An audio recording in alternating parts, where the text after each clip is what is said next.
자, 아무튼 그렇고요. 다음 이야기 한번 보도록 하겠습니다. 모텔 하니까 제가 예전에 그 얘기했던 그 모텔도 생각나긴 하네. 그 모텔명은 정확히 말씀을 드리긴 좀 뭐한데 아직까지 뭐 운영을 하실 수도 있으니까 그 내원사 계곡에서 겪었던 그때 썰 흥튜브 참고하시고요. 내용이 길기 때문에 흥튜브에 나와 있습니다. 그 썰을 뭐 여러 번 제가 풀은 적이 있기 때문에 그 흥튜브에서 모텔에서 겪었던 그 일도 생각나긴 하네. 근데 모텔이 이상하게 좀 그런 귀신 봤다는 얘기가 많긴 해. 여관이나 숙박업소 이런 데 있죠. 호텔에서 귀신 봤다는 얘기는 거의 못 봤거든.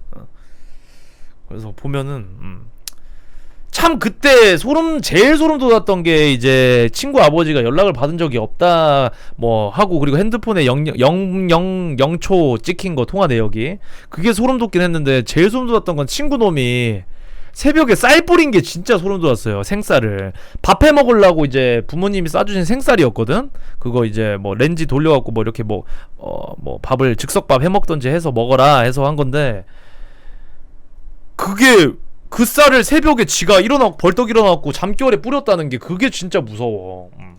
왜냐면은 생쌀이 여러분들 귀신이 영적인 존재에서 어떤 의미냐면은, 제 같은 거 지내거나 제사 지내고 하거나 할 때 생쌀을 올려놓고 향 피우고 하는 경우가 많거든. 귀신들이 먹는 거야 생쌀. 그거 그러니까 위령제나 아니면은 이제 보통 그냥 일반 제사에는 그렇게 안 해요. 그러니까 약간 좀 악귀라든지 아니면은 뭐 무당들이 지내는 위령제 같은 거에 거기에 생쌀이 올라가는데, 귀신들 그러니까 배고파 죽은 귀신들이라든지 뭐 그런 귀신들을 달랠 때 쓰는 게 생쌀이에요. 그래가지고 이제 그런 의미로 해석을 해보면은 걔가 생쌀 뿌리고 했던 게 그 귀신이 배고파가지고 걔한테 씌어가지고 이렇게 생쌀을 뿌리고 먹었고 한 거지 않은가. 진짜 무서웠던 게 방 안 전체에 다 흩뿌려져 있었어. 깜짝 놀랐던 게, 나도 일어났을 때 이불을 걷었는데 막 후루룩 떨어져. 그래갖고 뭐지? 하고 뭐 이불 터졌나 싶었고 보니까 쌀이야. 근데 방 안 전체에 다 뿌려져 있었어. 자기 근처에만 이렇게 뿌려져 있는 게 아니라 방 안 전체에 전부 다. 그때 그걸 목격한 친구는 지금은 없지만 걔가 이제 사고로 먼저 가가지고 지금은 없지만 걔가 정확하게 목격을 했었거든 예전에. 그 친구는 뭐 인증은 해드릴 수가 없습니다. 그때 같이 갔던 애들도 많이 있었지만은 그 친구는 이제 재작년이었나요? 갔습니다. 교통사고로. 여러분들도 차 사고 조심하세요. 자, 다음에 볼 이야기는요, 공포 만화입니다. 다리 없는 친구들이라는 공포 만화. 요거 한번 보도록 하겠습니다. 짧은 내용이네. 이거는 짧은 내용이니까 금방 볼게요. 자,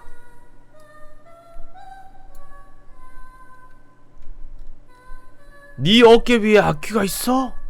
요즘 공부할 때 머리가 아프지? 자고 일어나도 깨운치 않고. 그게 다 너한테 붙은 악귀 때문이야. 어린 년 눈에 왜 음기가 씌었을까?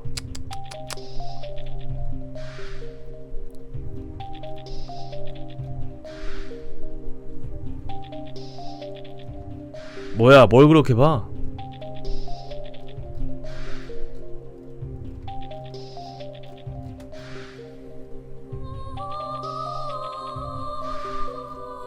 너나 잘하세요. 공포 만화 다리 없는 친구들 중 개인적으로 재밌게 봤던 편입니다. 이거를 보니까 생각이 나는 거 있는데, 이 무당들 중에서 솔직히 구라로 이렇게 점을 보는 사람들도 있을 거 아니야. 그거 썰이 되게 기억에 남네. 실제로 자기가 무당은 아니고 신기 있는, 이거는 제가 여기는 포스팅 안 해놨는데 예전에 미스테리 찾을 때 기억에 남는 썰이거든. 자기가 실제로 귀신을 보고 신기가 있는 사람이었어. 근데 너무 싫어가지고 이걸 떨쳐내고자 무당을 찾아갔어. 떨쳐내고자 무당을 찾아갔는데 그 무당이 이제 할머니셨는데 하나도 못 맞춘다는 거야. 자기가 뭐 어떤 일이 있었고 뭐 이런 것들 다 구체적으로 얘기를 해줬는데 하나도 못 맞춘대. 하나도 못 맞춰가지고 이걸 믿어도 되나, 이 사람 믿어도 되나 하는 찰나에 지금 귀신이 있어 자네 어깨 위에, 이런 식으로 얘기를 했대. 근데 자기는 귀신을 볼 줄 알잖아. 근데 그 무당 있는 쪽에 무당 어깨에 귀신이 실제로 있었대요. 근데 아기 귀신이었대. 작은 아기 귀신이 어깨에 붙어 있었는데 그 사람은 귀신을 보니까 모른 척하고 가만히 있었대. 어떤 귀신이 붙었는데요? 하니까 자네 조상 중에 돌아가신 분이 있는데 그 돌아가신 분이 붙어 있음세 이렇게 얘기를 하니까 자기 뒤를 봤는데 아무런 그런 느낌을 못 받았대. 그래서 좀 약간 너무 돈도 좀 아까운 것 같고 이 사람 못 믿을 것 같았고 자기가 솔직히 얘기를 했대. 할머니 뒤에 아이 귀신이 있는데요? 이렇게 얘기를 했대. 근데 할머니가 당황을 하시더래. 할머니가 되게 당황을 하길래 뭐 지금 나랑 장난치는 거냐고, 무슨 소리 하는 거냐고, 나는 이제 신을 모시는 몸이라고 이런 식으로 얘기를 하고, 그 애가 한술 더 떠가지고 그 애가 어떻게 생겼고 뭐 남자애인 것 같고 몇 살짜리 애인 것 같은데 할머니한테 되게 화가 많이 난 것 같은데요 이렇게 얘기를 했어. 근데 할머니가 그 자리에서 이제 펑펑 우시더래. 깜짝 놀래가지고. 알고 보니까 할머니가 어렸을 적에 죽은 동생인 거야. 그 어깨 위에 있던 사람이 할머니가 완전 아기 때 어렸을 적에 죽은 동생. 그 얘기를 하면서 깜짝 놀래. 오히려 할머니가, 그 무당 할머니가 막 질문을 했대. 걔 지금 표정은 어떠냐, 뭐 때문에 자기한테 붙어 있느냐 이런 얘기를 했대. 그런 썰을 들은 적이 있는데, 그래서 자기가 있는 대로 다 얘기를 해줬대요. 오히려 역으로 점을 봐준 거지. 그런 얘기를 했는데 진짜 울며 불면서 꼭 정말 미안하다고 전해주라고, 자기만 이렇게 살아있어서 미안하다고, 뭐 어렸을 때 무슨 사연이 있었나봐. 그런 썰이 생각이 나네. 그건 따로 포스팅은 안 해놨는데. 사기꾼 무당이었는데 실제로 귀신 보는 사람을 만나가지고 그리고 역으로 점을 받은 썰. 근데 진짜 좀 무서운 게, 실제로 보이면은 어떻게 해야 될까? 여러분들이 갑자기, 왜냐면은 무당들 보면은 신내림을 뭐 20대 때 받은 사람도 물론 있겠지만은 나이 먹고서 갑자기 찾아오는 경우도 많고, 보통 신병이라고 하죠. 신병이 찾아오면은 주변에 안 좋은 일이 일어난다든지 아니면은 자기가 갑자기 시름시름 앓는다든지 이런 경우가 많아. 제 예전에 사귀었던 이제 여자친구의 그 고모네 쪽이 그런 쪽이었어. 무당 쪽이었는데 되게 유명한 분이셨어. 연예인들도 막 그 받으러 오는, 서울에서 이제 하고 계신 분이었는데, 난 이런 거 너무 좋아하잖아. 이런 거 너무 좋아하고 내가 막 나 전보러 가고 싶다고, 할머니 만나러 가고 싶다고. 그 고모이셨거든. 여자친구한테 고모셨는데, 전 여자친구한테 그 고모한테 한번 데려다 달라고. 근데 안 된대. 가면은 되게 자기 측근에 있는 사람한테는 그런 얘기 잘 안 해준대. 뭐 약간 두리뭉실하게 그렇게 뭐 조언은 해주시는데 이렇게 측근 사람들한테 그런 거 얘기를 안 한대. 그게 약간 그거래. 약간 룰 같은 거래. 그래갖고 제가 그 제 생일이랑 생년치 이런 걸 알려주고, 그러면 사주 같은 거라도 좀 봐달라고 하고 사진을 한번 보여드려 봐라. 그렇게 해가지고 한번 부탁을 한 적이 있어요. 그래갖고 받았는데 딱 하나였어. 딱 하나 얘기를 해줬어. 뭐 앞으로 뭘 하면 되고 뭐 이런 것들 하나도 없었고, 자전거 타지 마라. 그러니까 2발 달린 거 타지 마라. 그 얘기 딱 하고 안 한 거야. 근데 졸라 소름 돋는 게, 그때 나 자전거 새로 샀었거든요. 제 자전거를 새로 샀었어. 근데 개 찝찝하잖아. 새로 샀는데 타지를 못해. 그때는 오토바이 타던 때가 아니야. 스쿠터 타는 거는 이제 제가 제대하고 나서고. 근데 그때 군대 가기 전이어서 너무 찝찝하잖아. 그 자전거 한 번 타고 못 탔어요. 한 번 타고.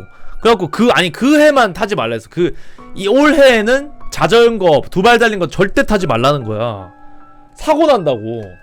아무튼 타지 말라 캐라 이렇게 전하셨다고. 그래갖고 나 안 탔어. 막 과연 그때 내가 그 자전거를 탔더라면은 뭐 다리가 한 개 뿡가지던지 아니면 뭐 사고가 났던지 뭐 그랬지 않을까. 좀 약간 소름 돋지 않나요? 보통 이제 그런 얘기를 하면은 사주팔자 이런 거 물어보면은 한 30 넘어가지고 뭐 무슨 누구를 만나게 되고, 아니면은 뭐 무슨 일을 하게 되고, 니는 뭐 아니면은 뭐 무슨 이런 일을 해야 되고 뭐 이런 식으로 얘기를 해주는데, 사주풀이를. 근데 이제 정확히 그때는 아주머니였죠. 고모셨으니까 그 전 여자친구의.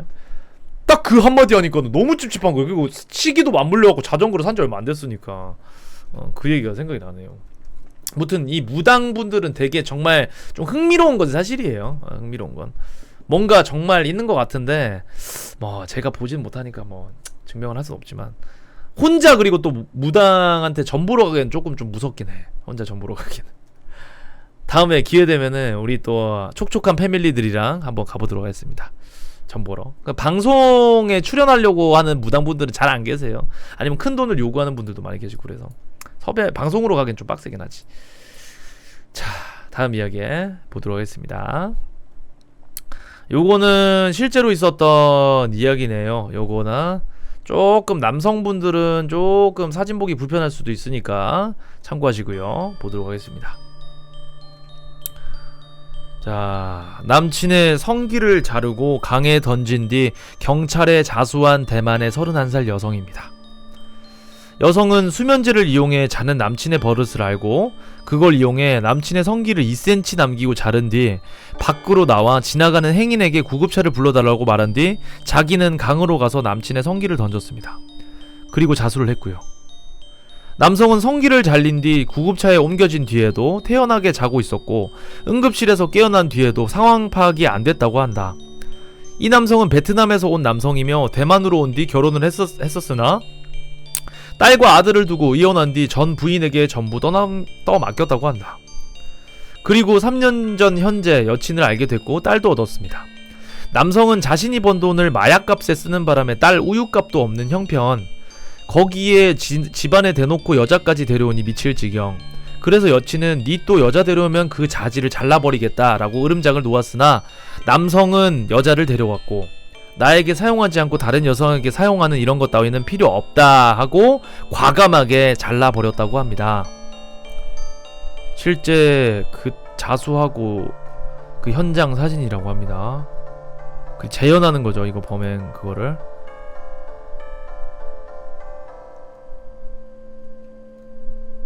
남성입니다. 뭐 그럴만 당해도 싸다 할 정도로 이제 그런 남성이긴 했는데 참 이게 여러분들 절대 바람 피지 마세요. 정말 그런 말이 있잖아요. 여자가 한을 품으면 5,6월에도 서리가 내린다. 그런 말이 있습니다. 정말 이 한을 품은 여성은 정말 무섭습니다, 여러분들. 아시겠죠? 절대 바람 필 생각도 차라리 그냥 헤어지세요. 바람 필 거면 그냥 헤어지세요. 아시겠죠? 근데 오줌을 어떻게 싸냐고? 이거는 그건데 보통 이제 그 트랜스젠더 분들이지. 근데 이제 완전히 이렇게 여성의 생식기로 이렇게 성 전환을 못하는 분들은 보통 축소 수술을 한대. 축소 수술을 해서 작게 만들거나 아니면은 되게 이렇게 그 용변 활동만 할 수 있게끔 이렇게 축소를 시키는 경우가 많대. 그래서 이게 요쪽만 잘 살아 있으면은 어떻게 복원시키면은 배변 활동은 가능은 한데 다만 이제 뭐 좀 새거나 이런 건 있겠죠. 이런 건 있고. 아무튼 그렇습니다. 잘라도 사는 데는 지장이 없대요. 심지어 그 고안 부분은 잘라도 이제 그 살아갈 수 있지 충분히. 그 옛날부터 이제 그 내시들은 자르고 했으니까. 아니면 이제 그 누구냐 그 파리넬리에 나오는 그 성악하는 사람을 뭐라고 하지 그거를 카스트라토로입니까? 그 뭐라고 부르죠? 그런 사람들도 실존했었으니까. 가위에 음모 붙어있다고. 아우 좀 잔인하네요 이거 보니까. 카운터 테너랑은 다른 거야. 카스트라토 맞네요. 카스트라토. 무튼 그렇습니다. 카운터 테너랑 카스트라토는 다른 거예요. 카스트라토는 실제로 이제 남성 호르몬을 억제하기 위해서 고안 잘라버리는 거고, 카스트라토는 이제 여자 음역대까지 이렇게 소화할 수 있는 그걸 보고 이제 그 카운터 테너라고 하죠. 자, 다음 이야기 보도록 하겠습니다. 이거 빨리 좀 넘어가고 싶네요. 뭔가 아려오는 느낌이라 가지고 빨리 좀 넘어가고 싶습니다. 자, 여러분들은 미라를 많이들 보고 알고 계실 거예요. 미라들을 많이 보셨을 텐데 요거는 실제 우리나라에 260년 된 미라라고 합니다.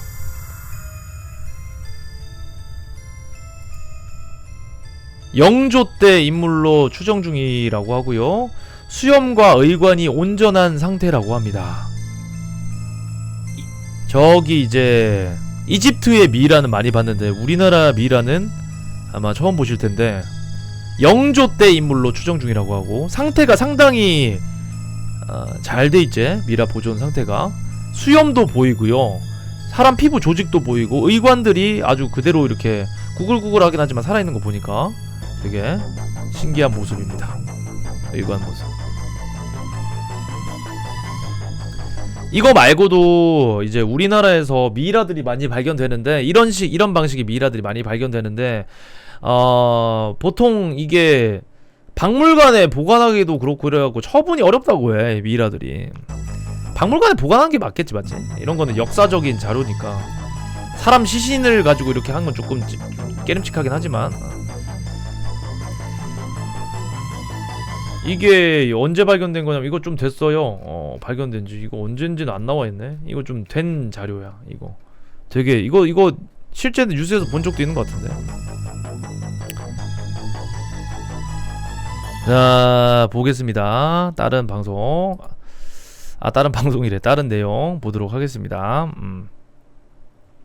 자, 일본 아까 전에 앞에 소개해드렸던 내용 중에 하나인 일본 이바라키 용궁성 할아버지, 요거 한번 보도록 하겠습니다. 이바라키 용궁성 할아버지, 이거 뭐 아시는 분들도 계시겠지만 보도록 하겠습니다. 요 내용 어떤 내용일지. 저거 그 지혜영수님이 아니라 짝퉁이야, 짝퉁. 일본 이바라키 용궁성 할아버지입니다. 듣고 나면 기분 나쁜 이야기.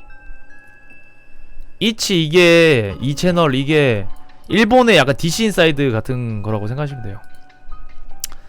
가장 기분 나쁜 건 역시 아라바키네요. 아라바키의 용궁성일 거야. 할아버지 혼자 살고 있었던 집인데 집을 기괴하게 개조해서는 집 앞에 용궁성 이앞이라는 팻말까지 세워뒀었지. 집을 할아버지 혼자 자기 맘대로 개조하고 서투른 오토이메 용녀, 용궁에 산다는 선녀, 누이 동생인 공주, 젊은 공주라는 부가 설명. 그림이나 조각도 한가득 있고 입구에는 어째선지 밥솥이 놓여져 있는 데다가 할아버지도 넉살 좋게 이곳이 용궁성이라 선전하는 등 너무 카오스해가지고 우스울 정도였다고 한다. 이 용궁성은 화제가 되어 할아버지는 유명해졌고 탐정 나이트 스쿠프 같은 TV 프로그램에도 몇 번 소개됐을 정도다. 헌데 이 할아버지가 죽고 나서 집을 허물었을 때 무서운 사실이 밝혀졌다. 벽에서 할아버지 아내의 시체가 발견된 것. 그것도 오래됐는지 완전히 백골이 된 채. 한마디로 그 할아버지는 아내를 죽이고 시체를 벽에 묻은 다음 썩은 냄새 같은 걸 다른 사람들에게 눈치채지 않게 하려고 집을 용궁성으로 위장했다는 것. 거기에 앞뒤를 맞추기 위해 죽을 때까지 미치광이 행세를 했다는 것. 실제 용궁성으로 불리던 할아버지의 집 사진입니다. 이곳에 아내의 시체가 묻혀 있었겠죠. 자, 요 이야기는 실화 이야기입니다. 일본에서 되게 유명했던 용궁성 이야기인데요. 요 할아버지는 일부러 아내의 죽음을 그러니까 이제 들키지 않기 위해서 미친 척 연기도 많이 했고 이런 행위를 일부러 했다고 합니다. 경찰에 잡혀가는 게 워낙 두려웠던 남이지. 리얼 실화입니다. 이 앞에 이제 용궁성이라고 해놓고 뭐 그림도 그려놓고 뭐 밥솥도 여기 앞에 놔두고 이런 식으로 했던 TV 프로그램에도 소개가 됐는데 할아버지가 돌아가시고 나서 이 사실이 밝혀졌다고 하네요. 아무도 이런 거를 예상을 못한 거지. 아내를 죽이고 아내가 백골화 될 때까지 사람들에게 들키지 않고 어떻게 보면은 할아버지의 작전이 성공한 거지. 어떻게 보면 그치? 참 사람이 제일 무서워요 정말. 자, 빠르게 다음 이야기 한번 보도록 하겠습니다. 요 이야기도 실화 이야기입니다. 저는 뭐 엔간한 건 다 실화라고 보시면 돼요. 기묘한 이야기 빼고 저는 엔간한 건 다 실화의 썰들만 실화 이야기들만 들고 오니까 실화를 첨부 안 해도 엔간한 건 실화라고 생각하시면 됩니다. 자, 할리우드 간판 유령 사건 요거 한번 보도록 하겠습니다. 태그 앤트 위슬의 유령. 페그 엔트위슬 1930년대 할리우드에서 활동했던 무명 배우입니다. 1932년 24세의 나이에 할리우드 꼭대기에서 투신 자살을 했다고 합니다. 많은 사람들이 목격한 할리우드의 여인에 대한 미스테리는 아직도 풀리지 않고 있다고 하는데요. 할리우드의 간판 주변에서 발견되는 유령에 대한 이야기. 1989년도부터 미국 할리우드 간판 근처에는 묘령의 여인이 발견되어 오고 있다는 이야기를 소개했다. 할리우드의 H 간판 주변 꼭대기에서 1900년대 초에 유행했을 법한 옷차림인 어깨가 달린 롱코트에 머리에 둥근 모자를 쓴 여인이 목격된다고 한다. 할리우드 그거 아시죠? 그 GTA에도 그 비슷하게 이제 패러디하고 나오는 거 있잖아. 그거 얘기하는 것 같아. 자, 높은 위치에 서 있는 여인의 모습에 놀란 시민들은 경찰에 신고를 했지만 그 여인은 경찰이 도착하기 전 안개 속으로 호련히 사라져 버리곤 했다. 목격자들은 여인의 인상착의를 설명하며 여인이 사라지고 난 후 치자꽃 향기가 진동했다고 한다. 그러나 할리우드 간판 주변에는 치자꽃이 없었다. 경찰은 다수의 목격자들의 주장에 주변 CCTV를 수거하며 조사에 착수를 했는데, 그러나 조사 결과 CCTV에는 여인의 모습이 녹화되어 있지 않았으며 세간에는 페그 엔트위슬의 유령이라는 소문이 돌았다. 페그 엔트위슬은 1930년대 할리우드에서 활동했던 무명 배우로 1932년 24세 나이에 할리우드 간판 H 부분 꼭대기에서 투신 자살을 했다고 하는데요. 그는 치자꽃 향수를 뿌리고 다녔으며 영화에 단역으로 출연했던 복장이 목격자들의 본 의상과 똑같았다고 한다. 결국 경찰은 사실을 밝히지 못한 채 수사를 종결했지만 여전히 할리우드 간판 주변에서는 페그 엔트위슬의 유령이 목격되고 있다고 합니다. 실제로 이 배우가 치자꽃 향수를 많이 뿌리고 다녔다고 하고, 귀신이 목격되고 난 후에는 치자꽃 향기가 퍼졌다고 하니까 뭐 되게 오래된 귀신이니까 혹시 이제 뭐 미국에서 사신 분들은 이런 이야기를 한 번쯤 들어봤을지 않을까 좀 궁금하긴 하네요. 거기 가서 한번 하룻밤 자면 어떤 일이 일어날지 좀 궁금하긴 합니다. 아무튼 이거 사진도 있지 않냐고. 그거야 이거 그 할리우드 그 뭐라고 하지? 간판이라고 해야 되나? 뭐라 하죠 여러분들 그거를? 할리우드 팻말. 이거 여기 산에 보면 이거 할리우드 적혀있잖아. 이 H에서 떨어져갖고 돌아가셨대. 자살을 하셨대. 이거 할리우드 이거. 그러니까 여기에서 이제 귀신이 출몰된다고 하니까 근데 이렇게 허허벌판에 귀신이 나온다고 생각하니까 좀 무섭네요. 되게 좀 쫄입니다. 자, 아무튼 그렇고 다음 이야기 한번 보도록 하겠습니다. 자, 요거는 자취하시는 분들이라면은 주의 깊게 살펴보시기 바랍니다. 자기 집의 문이 도어락이 아니라 아직 이제 그 열쇠라든지 아니면은 그 뭐라 해야 되죠? 그 도어락이 아닌 그런 잠금 장치라면은 한 번쯤 보시길 바랄게요. 혹시 여기 계신가요? 도어락 아니고 열쇠라든지 아니면은 옛날 방식의 그 잠금 장치이신 분들 계신가요? 아니에요? 아니 무서운 거 아니야? 그냥 소름 끼치는 거예요. 자, 잘 보시기 바랍니다.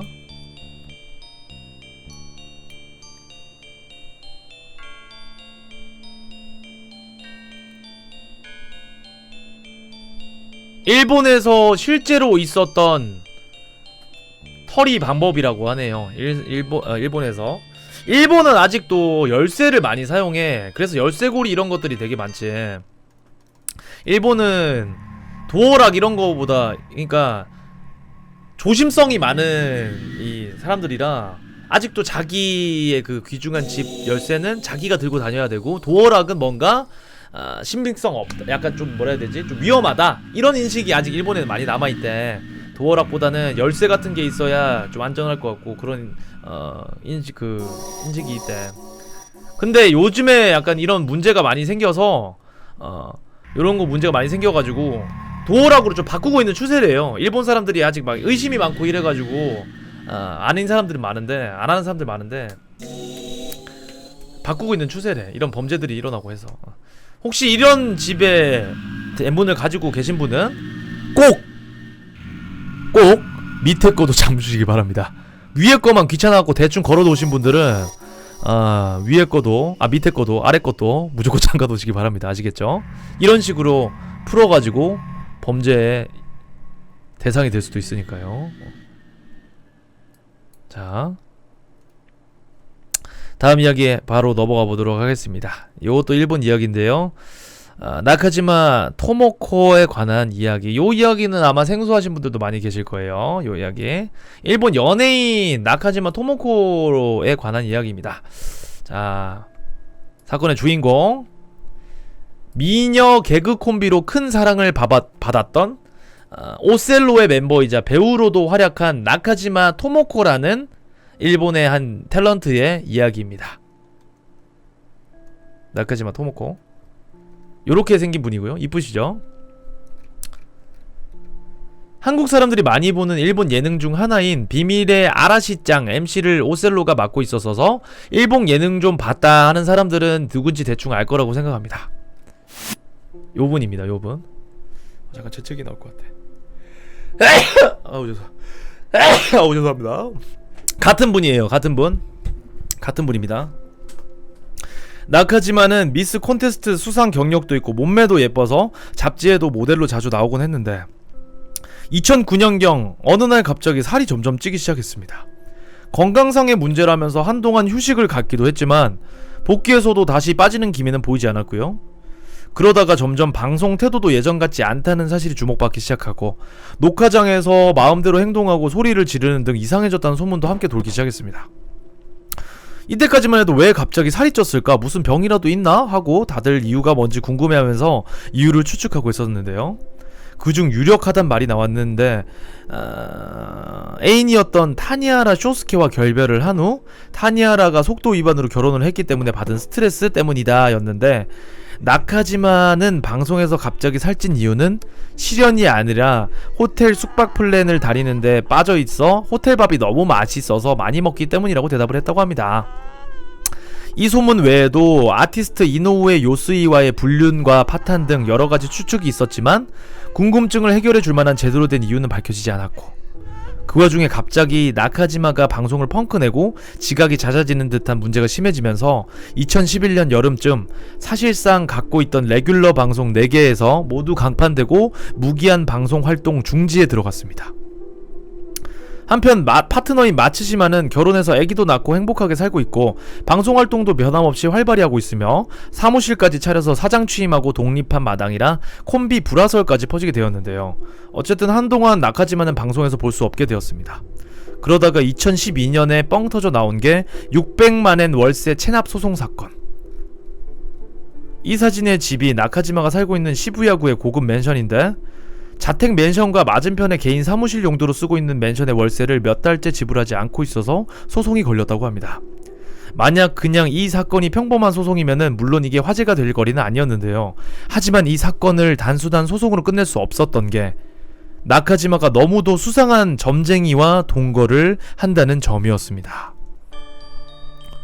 이 점쟁이랑만 같이 사는 게 아니라 점쟁이 아줌마의 어머니, 이모 아들과 함께 살고 있다는 점. 그리고 이 점쟁이 아줌마한테 세뇌를 당하고 있는 것이 아닌가 하는 의혹이 있다는 점. 그리고 자택 맨션의 소유자 역시 연예인이라 소송을 하는 걸 꺼려했는데 나카지마의 부모님이 사정사정한 끝에 소송을 하게 되었다는 것. 나카지마를 세뇌시킨 점쟁이 이와사키 리에.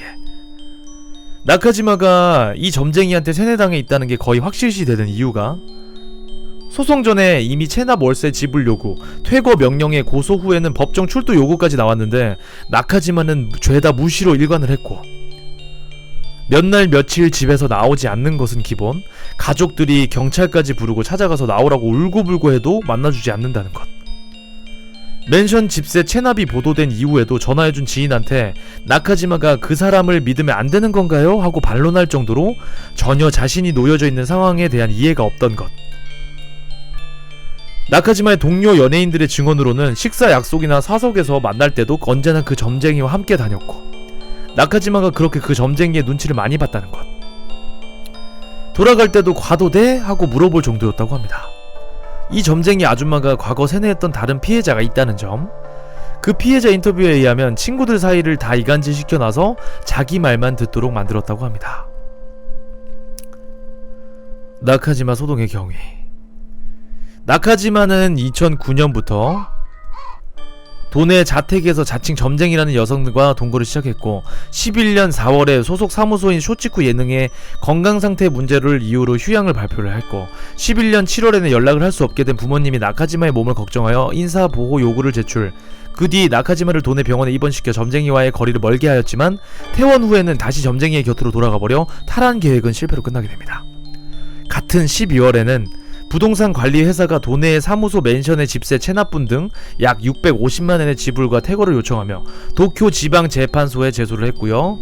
올해 2월 10일에는 사무소 명의의 맨션의 건너편에 있는 자택 맨션의 집세 체불 지불을 요구하며 모토키 마사히로 부부가 제소를 했고 나카지마 측의 패소 판결이 내려졌다고 합니다. 그러니까 돈을 내야 되는 상황이야. 그리고 집세 체납 소송의 판결이 내려진 3월 28일 오후에 소속 사무소인 쇼치쿠 예능의 사장이 변호사들과 함께 자택 맨션으로 가서 문을 잠근 채 방을 나오려고 하지 않는 나카지마를 약 2시간에 걸쳐 설득한 끝에 방에서 끌어나와 구출을 했다고 합니다. 다른 곳에서 부모님의 보호하에 요용 중이라고 하는데요. 나카지마의 어머니 말에 의하면 나카지마가 가진 돈은 전혀 남아있지 않다고 합니다. 이게 작년 3월달에 있었던 일인데 딱 1년이 지난 오늘 나온 인터뷰 기사. 세뇌당하지 않았다. 구 동거녀를 만나고 싶다. 세뇌 소동과 집세 체납을 일으켜 몸 상태가 걱정인 오셀로의 나카지마 토모코 41세 27일 자신의 상태와 앞으로에 대하여 처음으로 이야기를 했다고 합니다. 요양하고 있는 도내 시설에서 퇴원을 하는 길에 인터뷰를 하게 되었고 마인드 컨트롤을 당하지 않았다고 강하게 부정을 했고요. 당시 동거하고 있었던 여성을 만나고 싶다고 재회를 열망했습니다. 올해 입소해서 2개월 정도 요양하고 있던 도내 시설 퇴원 절차를 마친 양친과 함께 나오던 중 스포니치가 직격을 하자 순간 놀란 표정을 지어 좀 발을 멈추고 대응했다고 합니다. 무튼 이런저런 이야기를 하면은 정말 세뇌의 무서움, 어쩌면 인간이 가장 무서울지도 모르겠군요. 요런 내용이었습니다. 이 내용을 보고 참 소름이 돋았던 게 한 사람이 떠올랐어요. 한 사람이 떠올랐는데 지금은 이제 방송을 안 하고 계시거든요.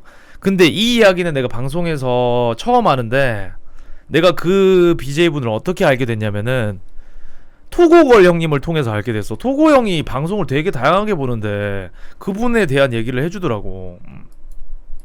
아니 그분이 아니야. BJ죠. BJ신데 지금은 방송을 안 하십니다. 이분이거든요. 이분인데 이분이 진짜 방송을 오래 하셨어. 보시면은 71,353시간 했죠. 토고 형이 방송 시작할 때 그때부터 계셨대. 그때부터 방송을 하셨대. 근데 이분 같은 경우에는 좀 들어가기도 좀 무서운데 그러니까 CCTV 방송을 하셔. CCTV 방송을 하시고 자기가 스토킹을 당하고 있다. 그래서 집에서 나가지 않고 계속 어떤 말씀을 하시는데 어떤 뭐 관련된 인물에 대한 이야기가 나오고 그 인물에 대한 실명이라든지 연락처까지 나오면서 경찰도 거기에 관련돼 있다. 뭐 이런 식으로 되게 이 말씀을 하십니다. 근데 이제 이 방송이 지금 뭐 다시 보기도 좀 지워졌는지 모르겠는데 다시 보기 여기 나와 있네요. 이런 식으로 CCTV를 이용해가지고 방송을 하시는데 정말 무서웠던 게 이 다시 보기를 다 틀어드릴 수는 없지만 여러분들이 보시면은 조금 나와 있어요. 지금은 방송 활동을 안 하시는 걸 알고 있는데 조금 무서웠던 게 모르겠어요. 이 뭐 정신병을 앓고 계신다는 뭐 썰도 있고 한데 뭐 사실은 알 수 없으니까 또 BJ이기 때문에 좀 조심스럽기도 하고요. 여기 보면 대소변이라고 적혀있죠. 용변이라든지 이런 것도 여기에서 다 보고 이게 24시간 틀어져 있어. 그리고 채팅창에 뭐 질문하는 내용들 이런 것도 답변을 해주시고 했는데 BJ가 이 방에 가서 뭐 이렇게 뭐 지금으로 치면은 탐방 같은 걸 옛날에도 그런 식으로 가면은 그 BJ한테 쪽지를 보낸다든지 아니면은 카톡이 아니라 문자가 온다든지 막 그런 경우로 자기 자신을 살려달라고 그런 경우가 있었대. 되게 좀 무서운 뭐 어떻게 보면 좀 무섭죠. 보시면은 요거는 제가 따로 틀어드리지는 못하고요. 개인적으로 검색해서 한번 보시기 바랍니다. 지금은 방송을 안 하시는데 최근까지 비교적 최근까지 계속 방송을 하셨던 분입니다. 그래서 제가 궁금했던 게 왜 아프리카에서는 뭐 요런 거에 관한 제재나 얘기가 없을까? 되게 자극적인 얘기도 많이 나오고 실명 거론되고 그리고 번호도 유출되고 이랬거든.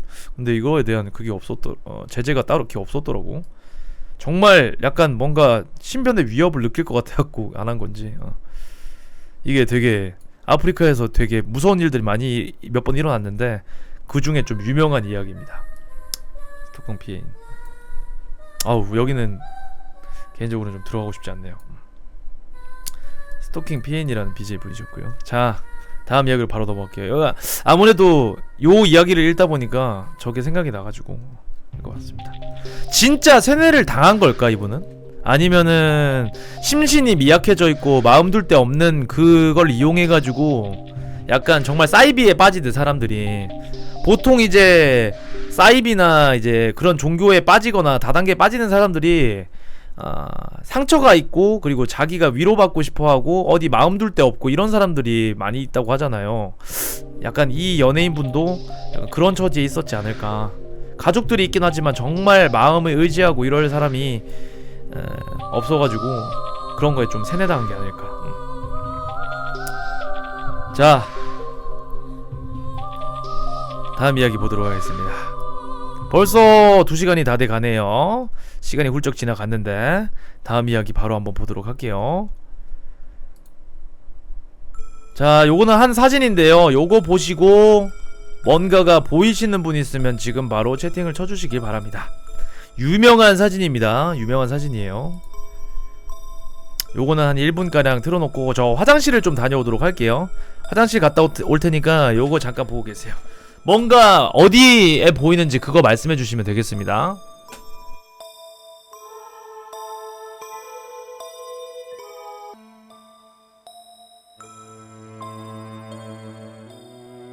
자, 이 사진 같은 경우에는 되게 한때 커뮤니티 사이트를 뜨겁게 달궜던 사진인데요.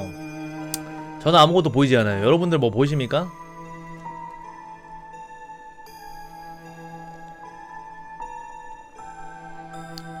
자, 요 사진 같은 경우에는 에어컨 뒤쪽에서 가장 많은 사람들이 뭔가를 봤다는 사람이 많고요. 그리고 이 사진을 보니까 뭔가 머리가 아프고 지끈지끈 거린다는 사람도 되게 많았어요. 그러니까 원인을 알 수 없는데 진짜 약간 본인이 신기가 있거나 뭔가 보이는 사람들한테는 귀신이 보인다는 사진입니다. 머리가 아프고 다든지 그런 거를 호소하는 사람도 많았고 이 사진을 보고 뭔가가 보이시는 분은 나는 귀신을 볼 수 있구나 그렇게 생각하시면 되겠습니다. 정말 이게 끝이에요. 4개의 귀신 같은 물체가 보이면 무당 그런 쪽으로 보이면 영안이 트인 거라고 합니다. 이 사진 정말 간단하죠? 근데 실제로 이 사진 보고 구토 증세라든지 아니면 뭐 두통을 일으키는 사람들이 많았다고 해. 그래서 이 사진이 되게 무서운 사진이에요. 가장 많이 보였다는 게 이 에어컨 끝쪽 있지, 여기 이 튀어나온 부분 있지, 여기서 뭔가 되게 많이 봤다고 하고요. 그 다음에 이 문 쪽으로 걸어가는 뭐 형체가 보인다 뭐 그런 사람들도 있었고 그렇습니다. 이 사진 보고 뭔가 이상한 느낌이 들면은 무당을 하시기 바라고요. 신기 있습니다. 자 다음 이야기 보도록 하겠습니다. 다음은 영상이 첨부된 이야기니까 좀 겁 많으신 분들은 잠깐 소리 줄이시고요. 귀갓길 여장 남자, 우리 여성분들은 정말 특히나 조심해야 되겠습니다. 혼자 사시는 분들이나 아니면은 좀 밤늦게 귀가를 하시는 분들은 이 영상을 주의 깊게 보시기 바랍니다.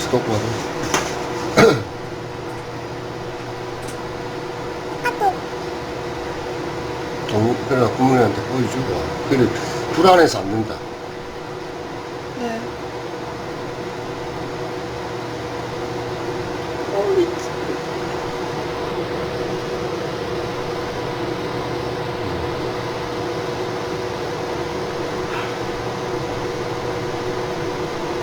계속 지금 요 올라가는 거까지 다 찍어야 돼. 저렇게까지 다 찍어야 돼. 엘리베이터 타는 척 하면서 저렇게까지. 안 가고 지켜보다가 아이고 참.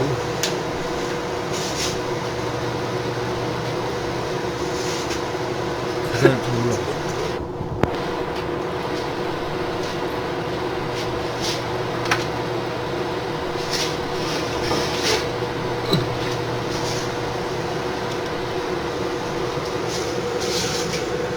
잘 보시면은 여기에 가만히 서서 여성을 기다리고 있습니다. 올라가는 척하고 여기에 가만히 서서 기다리고 있어요. 불이 꺼졌는데도 여기 여성을 기다리고 있죠. 불이 꺼졌어요. 아이고 안 되겠다.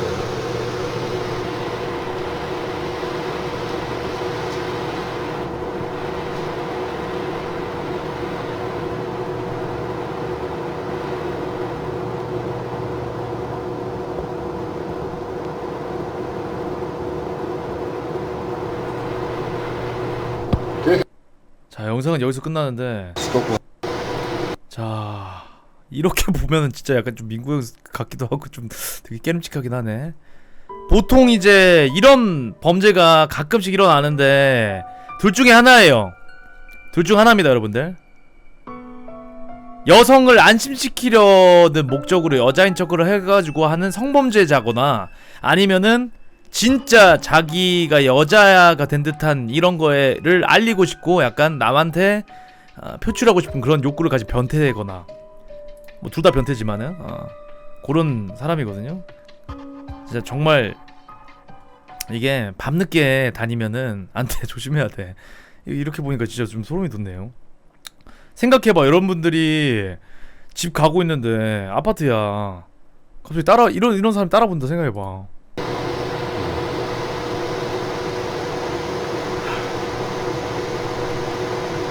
여기 있는 이 여성분이 엘리베이터를 타려고 하다가 뒤로 빠꾸 했는데, 알고 보니까 요 남자가 계속 지금 요 올라가는 거까지 다 찍어야 돼.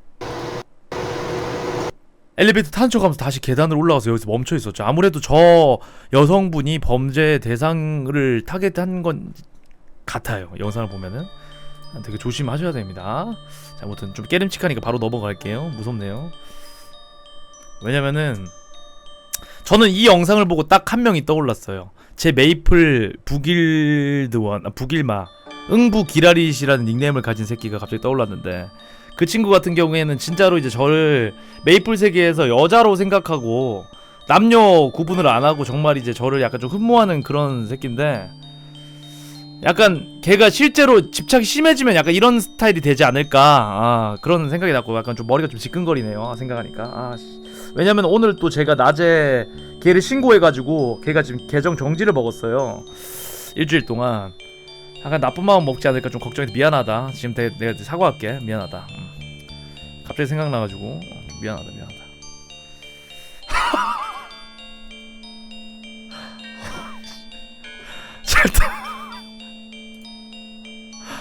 자, 다음 이야기 보도록 하겠습니다. 요것도 약간 범죄 관련된 이야기니까 우리 혼자 사시는 남성분들도 조심하셔야 돼요. 혼자 사시는 분들이라면은 꼭 주의 깊게 보시기 바라겠습니다. 요 부금 좀 크니까 바꿀게요. 얼마 전부터 우리 집 식탁에 우유가 놓여있다. 다 뜯어져 있는 한 모금 정도 마신 듯한 우유가. 내 얘기 듣고 누가 나 좀 도와주길 바란다. 아무도 없는 건가? 그럼 또 우유 치우러 가야겠네. 풀어봐, 들어줄게. 키크라고 하는 것 아니야? 누가 그런 짓을 해, 혼자 사는 집에. 혼자 산다고? 그럼 뭐야, 혼자 사는 집에 너 아니고 누가? 나도 모르겠어. 그래서 여기 올린 거고, 내가 우유 별로 안 좋아해서 사지도 않는데. 정확히 말해봐, 집에 있을 때 놓인 거야, 아니면은 나갔다 오면 놓여져 있는 거야? 후자라면 정확히 몇 시쯤? 내가 알바를 하거든? 편의점에서 12시에서 8시까지 야간 알바로 8시에 갔다 오면 있어. 빨리 좀 올려줘, 궁금해. 아무래도 집에 누군가 들어와서 놓고 가는 것 같긴 한데 문이 열려있거나 손상된 흔적 같은 건 없다. 우유 말고 다른 이상한 점은 없는 건가? TV가 켜져 있다든지 리모컨이 딴 데 가 있거나 이불 접어서 정리해 놓은 게 침대 위에 펴져 있어. 욕조에 물기가 있었던 적도 있고 10시간 넘게 지나면 마르지 않냐? 그리고 내가 볼일을 보면 물을 꼭 내리는데 변긴 물에 오줌이 있었어. 누군가 내 집에 들어와서 놀다가 내가 올 시간쯤 되면 나가는 것 같아. 변기가 올라가 있어? 너 여자야? 응, 나 여자야. 올라가 있었던 적은 몇 번 있었는데. 그리고 알바 끝나고 계단 올라가면 우리 집 같은데 항상 인기척이 들린 뒤 사라진다. 오늘도 있었어. 우유는 항상 있어. 정말 누가 들어와 사는 거 아니야? 슬슬 무서워지는데? 잘 모르겠어. 근데 항상 우유가 있어. 그것도 한 모금 정도 마신 거. 왜 그 사람은 흔적을 남기고 갔지? 그리고 왜 한 모금씩만 마시고 간 걸까? 몰라. 그리고 가끔씩 집에서 부시럭거리는 소리가 난다. 혹시 스토커 친구한테 연락해서 집안을 샅샅이 뒤져봐. 위험해. 우선 친구를 좀 부를게. 친구가 온다고 했다. 한 30분 정도 걸리는 거리야. 우리 우선 집을 뒤져볼게. 집은 크기가 얼마나 돼? 방은? 정말 집안에 누가 사는 거야? 숨을 만한 곳 다 뒤져봐. 침대 밑도 샅샅이. 모든 장소는 반드시 아슬아슬한 간격에서 친구랑 둘이 같이 확인해봐. 혹시 모르니까 피할 공간 확보해야지. 심장이 멎는 줄 알았다. 집에 창고같이 방 하나가 있는데 1평도 안 될 법한 작은 공간이야. 거기에 우유가 산더미만큼 쌓여있어. 일단 버려야겠지. 다 한 모금 마신 걸로? 어떻게 친구도 아직 안 왔는데 우선 경찰을 불러야겠지? 새 우유. 어디 사진이라도 찍어놔봐. 그리고 일단 집에서 나와. 경찰을 불러. 집에서 나왔는데 문 앞에 뭐가 밀려서 봤더니 우유에 포스트잇 하나가 붙어있어. 메모에 들켜버렸네 라고 써있고 밖으로 못 나가겠어. 친구도 다시 가라고 하는 게 좋겠지? 문 잠그고 창문도 다 잠그고 있다. 어떻게 하지? 경찰 부를까? 그런 경우 집안이 오히려 위험하지 않을까? 경찰을 부른 뒤 신경을 곤두세우고 기다려. 그리고 소리가 들리면 무조건 피해. 상대는 이미 너의 집 모든 문에 잠금 장치를 통과할 가능성이 있어. 아니, 통과하는 게 당연할지도. 집 밖에 있었으니까 그 사람이 바깥에 없다는 소리잖아. 문 밖에 포스트잇이 붙여있는데 우유가 있었다 했잖아. 집에 그 범인은 없는 거야. 근데 몰카 그런 게 있겠지? 너의 동태를 살피는 거지. 몰카 있을 만한 곳을 뒤져. 지금 너가 있는 위치에서 말이지. 그럼 어떻게 옆집이라도 가볼까? 나가지마. 지금은 위험할 듯해. 일단 집안에서 소리 지르는 것도 나쁘지 않은 대응책이야. 그럼 상대를 당하게 만들 수도 있어. 경찰 왔다. 경찰 혼자 왔다. 여럿이서 왔으면 좋았는데. 신분증명을 요청해.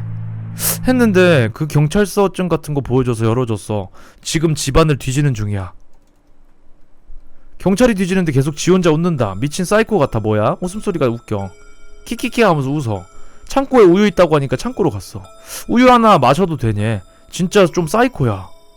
경찰이 좀 사이코인 것 같은데 마시라고 했어. 그럼 이따가 경찰 가면 다시 올릴게. 빠이빠이. 잘 해결되기로 기도해줘. 경찰이 이상해. 경찰 쪽이 무서운 것 같아. 19분 경과. 어떻게 된 거야? 경찰로 변장한 범인이거나 저런 거 당하고 있는 거 아니야? 누군가 신고를 해봐. 뭐야 어떻게 된 거야? 그러니까 지금 답변해주는 사람은 여러분들 같은 사람이 아니라 다 다른 사람이에요. 어떻게 된 거야? 진짜 그 경찰이 범인인 거야? 왜 글이 안 올라와? 그리고 글을 쓴 사람은 다시는 오지 않았다.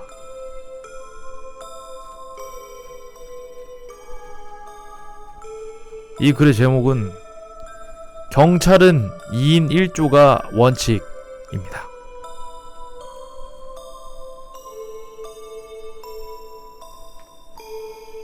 그러니까 경찰이라고 하고 왔던 그 사람이 막 웃고 막 우유 한 모금 마셔도 되냐고 하고 막 그런 소리 했던 게 범인이었던 것이죠.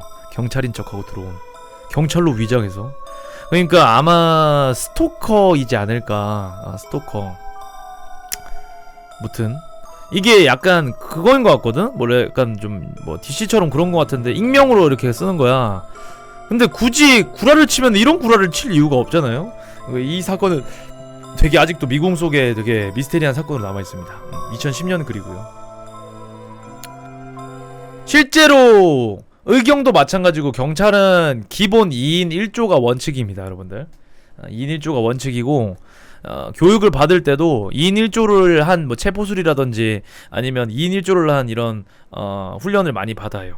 많이 받고 혼자서 단독 행동하는 경우는 거의 없다고 보시면 됩니다.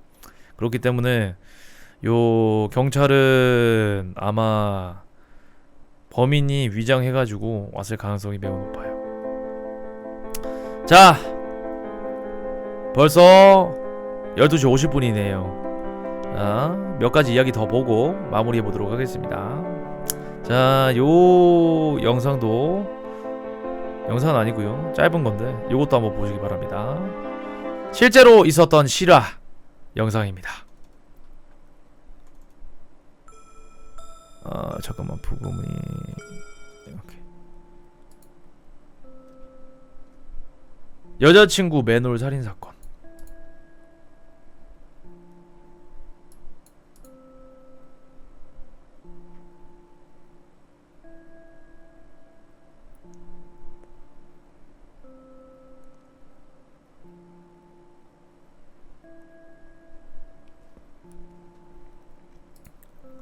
자, 보시면은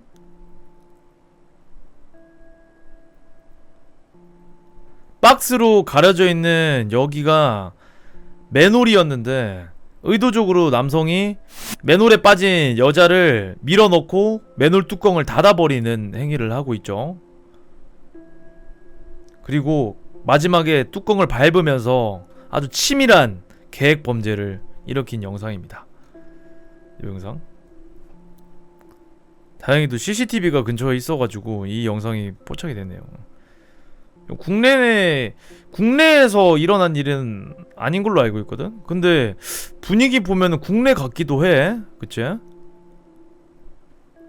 분위기 보면은 자세한 내용은 없습니다. 자세한 내용은 없고 범죄 장면이 너무 적나라하게 찍혀가지고 이 영상을 한번 같이 봤고요. 다음 이야기 바로 보도록 할게요. 자, 요거는 이제 또 실종 사건입니다. 경기도 포천 근처에 사시는 분들은 아마 한 번쯤은 보셨을 이야기. 경기도 포천 여중생 실종 사건입니다. 2003년 11월 5일 경기도 포천시 소흐르베에 살던 엄연아 양은 같은 지역에 있는 동남중학교에 재학 중이었습니다. 당일 오후 4시 여느 날처럼 엄양은 학교의 모든 일정을 마치고 친구 4명과 함께 친구 집으로 향했는데요. 엄양이 친구들과 함께 놀다 친구 집을 나선 것은 오후 6시.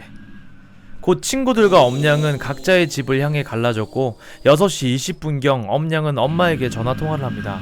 응, 엄마 곧 들어갈게. 그러나 그 말은 이루어지지 못했습니다. 엄양은 오후 9시가 되도록 집에 돌아오지 않았고 휴대폰의 연락도 두절이 되었습니다. 단 몇 시간 만에 학교에서 돌아온다던 엄양이 순식간에 사라져버린 것. 곧 엄양의 어머니는 경찰에 실종신고를 했고요. 학교와 엄양의 집 사이의 거리는 고작 800m. 집이랑 학교 거리가 800m, 1km가 안 되는 거리였어. 바로 앞이었거든. 여중생이었던 엄양의 보폭을 고려하더라도 10분 내외로 도착할 수 있는 거리. 그러나 엄양은 오지 않았다. 다음날도 그 다음날도 그 다음날에 다음날에도. 엄양을 찾기 위해 배부된 전단지 15만 장, 경찰이 조사한 포천시 통화 내역이 23,000건, 실종 지역 인근에서 조사받은 차량 2,300대. 경찰과 가족들의 이러한 노력에도 불구하고 여전히 엄양에 대한 단서를 찾지 못하고 있던 2003년 11월 28일 실종 23일째. 경기도 의정부시 민락동 자양동 일대에서 가방, 양말, 교복, 넥타이, 장갑, 노트 등의 유류품이 발견이 되었는데 이 유류품은 모두 엄양의 것으로 밝혀졌다. 유류품이 발견된 지역은 엄양의 집에서 7.4km 떨어진 곳. 그리고 이로부터 한 달가량 지난 2003년 12월 22일 실종 47일째. 경기도 의정부시 도로공사 근처 쓰레기 더미에서 엄양의 것으로 추정되는 휴대전화와 운동화가 발견이 되었다. 유류품들은 마치 경찰의 수사를 농락하듯이 쓰레기 더미 가장 위쪽에 보란듯이 놓여져 있었다. 이 시점에서 엄양은 이미 죽은 것이나 다름이 없었다. 한겨울에 장기 실종된 상황에서 유류품이 발견, 누구도 엄양이 살아있을 것이라고 확신한 사람은 없었고요. 심지어 엄양의 부모님마저도. 그러나 수사는 계속되어야만 했고 엄양이 죽어있던지 살아있던지 간에 엄양의 실종 수사는 해를 넘어 2004년 2월 3일 실종 91일째. 사건을 담당하던 포천경찰서는 엄양 수사 전담반을 2개 반으로 확대시켰고요. 그리고 가능한 모든 수사력을 엄냥을 찾는 데 쏟아붓기로 하였으며 군인이었던 엄냥의 아버지의 협조 요청에 의해 군부대 장병들 50여 명까지 동원되어 실종 장소와 인근 야상 등을 샅샅이 수사했습니다. 그리고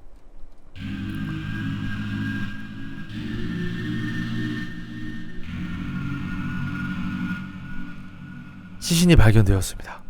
2004년 2월 8일 오전 9시경 경기 포천시 소우릅의 한 배수로에서 엄냥의 사체가 발견되었습니다. 엄냥은 벌거벗겨진 상태로 상당히 부패되어 있었고 배수로의 앞은 29인치 TV의 포장 박스로 허술하게 막혀져 있었습니다. 자, 엄냥이 발견된 배수로 60cm에 7.6m 정도 되는 길이었고요. 거리는 7.4km. 주검 발견 장소와 유류품 발견 장소 그리고 피해자의 집입니다. 6km 정도 되네요. 주검 발견 장소는.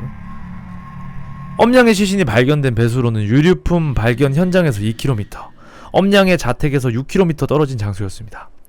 친구들과 놀다가 집으로 향하던 여중생을 납거하여 죽인 후 배수로에 유기한 범인은 필연적으로 차량을 비롯한 교통수단을 사용했음이 틀림이 없었고요. 경찰은 곧 배수로 인근 지역을 지난 차량을 조사하였으나 사건과의 접점을 찾아할 수는 없었다고 합니다. 엄냥 시체가 발견된 배수로에 명복을 비는 음식이 놓여져 있습니다. 그리고 엄냥이 벌겨벗겨진 상태로 발견되었다는 것에서 경찰은 성폭행 당한 후 살해당했다고 추정을 하였으나 부검 결과 정액은 검출되지 않았으며 사체에서 성폭행 흔적 또한 발견할 수 없었다고 합니다. 이 사실은 곧 엄냥의 사체에서 범인을 지정할 수 없는 있는 어떤 단서도 찾아낼 수 없음을 의미했습니다. 우여곡절 끝에 엄냥의 시신을 찾아냈음에도 범인에 대한 단서는 아무것도 포착할 수 없었습니다. 아무것도.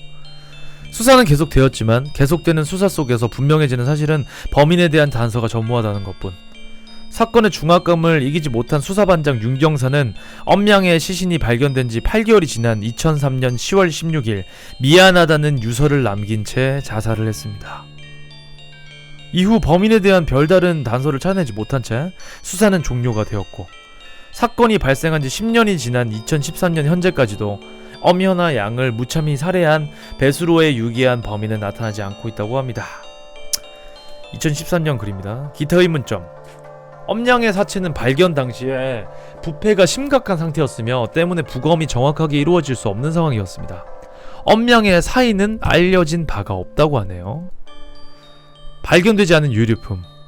엄냥의 가방, 휴대전화, 신발, 학용품 등 거의 모든 유류품이 발견되었으나 엄냥이 실종 당시 입고 있었던 교복과 속옷은 여전히 발견되지 않았습니다. 관계없는 단서. 엄냥의 사체가 발견된 배수로에서 7m가량 떨어진 지점에 콘돔과 정액이 묻은 휴지 조각이 발견되었으나 사건과는 관계가 없는 것으로 밝혀졌습니다. 이게 상당히 의심스러워요. 보통 콘돔과 정액이 묻은 휴지 조각이 배수로에서 발견이 저렇게 되나요? 자, 그리고 매니큐어. 사체 발견 당시 엄냥의 손톱과 발톱에 붉은색 매니큐어가 조잡하게 발려져 있었습니다. 엄냥은 매니큐어를 바르지 않고요. 화성살인 사건. 배수로에서 사체가 발견되었다는 점에서 살인의 추억의 모티브가 된 화성 연쇄 살인 사건과 관계성이 있는가 하는 관측도 나왔으나 직접적인 관계는 드러나지 않았습니다. 하지만 사실은 알 수 없는 거죠. 유일한 용의자. 2004년 2월 10일 경기도 포천시 소우릅에 거주하는 남자 3명이 여중생 2명을 납치 후 다시 풀어주는 사건이 발생했습니다. 경찰은 이 중 박모 씨를 대상으로 엄냥 사건과 연관성을 조사하였으나 별다른 단서를 찾아낼 수는 없었습니다.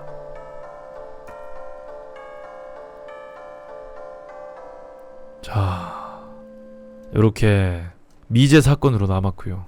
과연 이런 의심쩍은 내용들은 되게 많은데 범인은 뭐 밝혀지지 않았지만 워낙 오래된 사건이다 보니까 현재까지도 아직 뭐 수사가 하고 있는지는 잘 모르겠지만 끔찍한 사건입니다. 이게 정말 좀 무서운 점이 뭐냐면은 학교랑 집 거리가 1km가 되지도 않았어.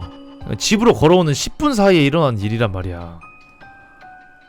전화 당시에 뭐 이 엄냥이 뭐 요 학교 근처인지 뭐 집 근처에 있었는지 정확히 알 수는 없지만 주검이 발견된 장소와 집과 그리고 학교의 거리가 그렇게 멀지 않다는 점에서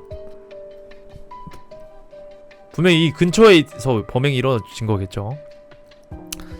뭐 면식범인지 뭔지 그런 건 잘 모르겠지만 아무튼 되게 안타까운 사연입니다. 아, 이런 미제 사건은 나중에 과학기술이 발달하면은 밝혀낼 수 있을까요? 나중에? 뭐 이게 시간이 지나면서 밝혀진 사건들도 많이 있긴 한데 이런 사건들이 범인이 잡힐까? 일단 사인을 모른다는 게 가장 크고요. 부패가 심해가지고 어떻게 죽었는지, 뭐 음독사를 한 건지 아니면은 뭐 목이 졸라서 교사를 당한 건지, 아니면 뭐 구타를 당해서 이제 사망을 한 건지, 뭐 그런 거에 대한 내용을 알 수 없으니까 그게 가장 수사에 약간 좀 걸림돌이 되지 않았나. 아무튼 그렇습니다. 근데 이게 좀 바뀌어야 돼. 미국 보면은 범죄자들 얼굴 그냥 다 띄우거든요. 뉴스나 뭐 이런데 다 띄우거든요. 근데 우리나라는 보면은 범죄자도 씨발 얼굴을 맨날 가려주니까는 무서워. 이거 뭐, 이 보는 입장에서 되게 아니 피해자 얼굴은 막 다 나오고 맞지. 이게 좀 잘못된 것 같아. 범죄자 얼굴을 왜 가려주는지 모르겠어. 스발. 뭐 갱생해가지고 이제 살아가는데 지장이 생길까봐 그거 걱정해주는 건지. 그건 좀 에반 것 같아. 맞지? 이 그 가해자, 피의자의 모습을 알아야 이제 다른 사람들이 좀 피하고 할 거 아니야, 그치? 왜 모자이크를 하고 막 이렇게 얼굴을 가려주는지 참 그런 법이 좀 바뀌었으면 좋겠어요. 그런 법이. 인권 뭐 얘기를 하는데 인간다운 짓을 해야 인권을 뭐 챙기던지 하지. 이 금수맛도 못한 짓을 하는데 사람이 사람을 죽이고 강간하고 뭐 숨기고 이러는데 무슨 인권이야. 사람이 아닌데. 맞잖아. 좀 이런 법안이 좀 바뀌었으면 좋겠습니다. 하루빨리. 왜냐면은 우리 여기 계신 분들도 이제 나중에 다 결혼을 하고 자식을 낳고 할 텐데 아들도 뭐 마찬가지겠지만 딸 낳고 하면은 솔직히 걱정될 거 아니야. 맞지? 딸 가진 아빠들은 진짜 이런 거 보면은 좀 치가 떨리지. 무섭지. 자, 다음 이야기 보도록 하겠습니다. 공포 만화고요. 보도록 할게요. 이 이야기는 제보자 노동원님께서 직접 경험하신 일을 토대로 재구성하였습니다. 실화입니다. 자, 유서. 아우, 엄마 알았다고. 선 볼게. 선 보면 되잖아. 엄마는 무슨 내가 우시장 암소요? 왜 이렇게 못 팔아치워서 안달이요? 나갔다 올게요. 참 우리 엄마 때문에 못 살아. 뭐지?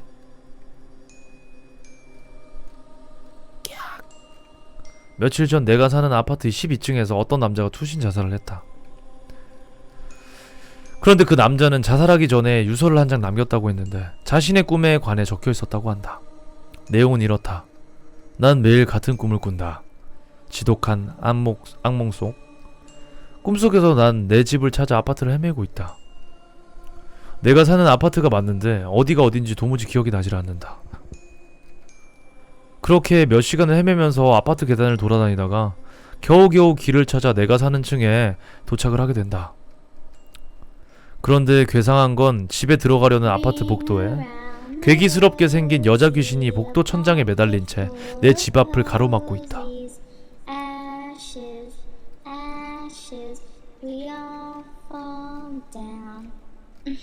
그리고 한쪽 손에는 누군가의 머리를 들고 있다.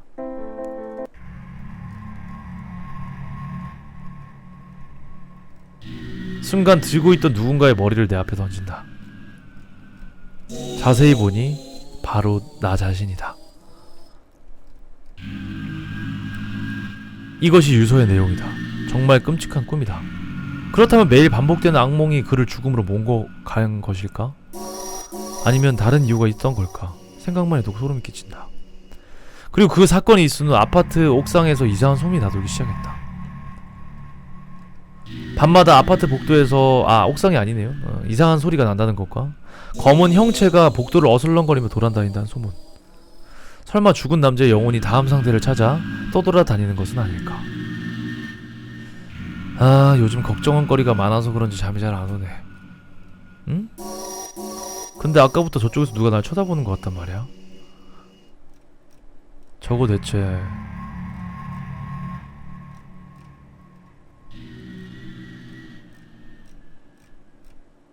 자, 소름 끼치는 공포 실화 유서 내용이었습니다.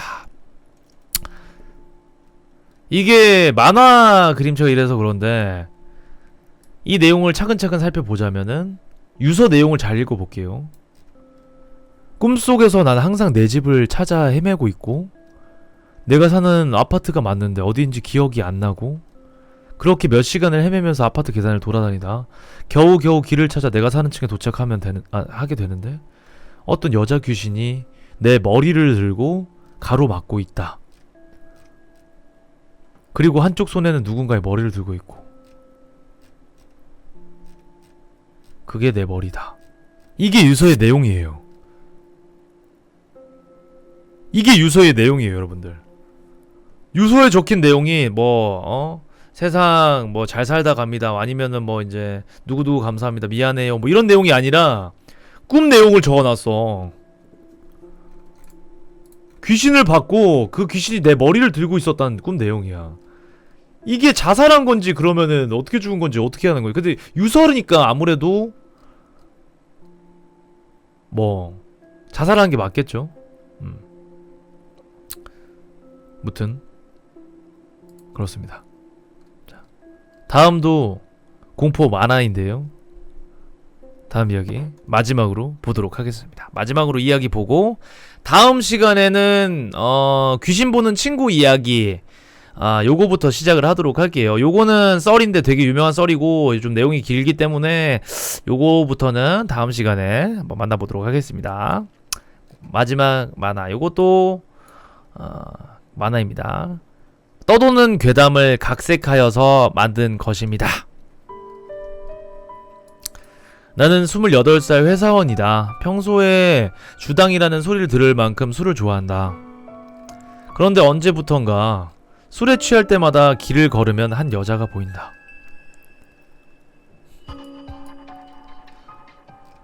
다리를 절고 있는? 계속 보이는 여자 때문에 나는 점집까지 가게 되었다. 이 표시 보니까 하나 생각났네. 잠시 후 내 사정을 들은 무당은 이렇게 말했다. 앞으로 절대 술 먹지마. 당신 목숨이 위험할 수도 있어. 그날부로 나는 술을 끊었고 시간은 흘러 나는 다니던 회사에서 승진도 하고 결혼까지 하게 되었다. 어느 날 퇴근 후 회식을 하는데 동료들이 결혼 축하잔이라며 술을 따라주는데 결혼 축하잔이니 안 마실 수도 없고 그냥 마셨다. 그렇게 집에 가는 길. 그러나 이상하리만큼 조용하고 개미 한 마리 보이지 않는 거리. 그렇게 무사히 집 앞까지 도착을 했는데 현관문을 열고 집 안에 들어왔을 때 자기야 이제 와? 환히 웃고 있는 나의 아내. 다리를 저르며 나에게 다가왔다.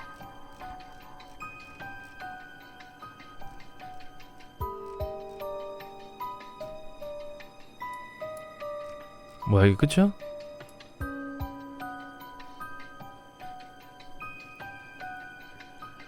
이렇게 끝나. 이거 내용이 똑같은 게 반복되는 거구나. 2부가 되는 게 아니라 조금 아쉽네.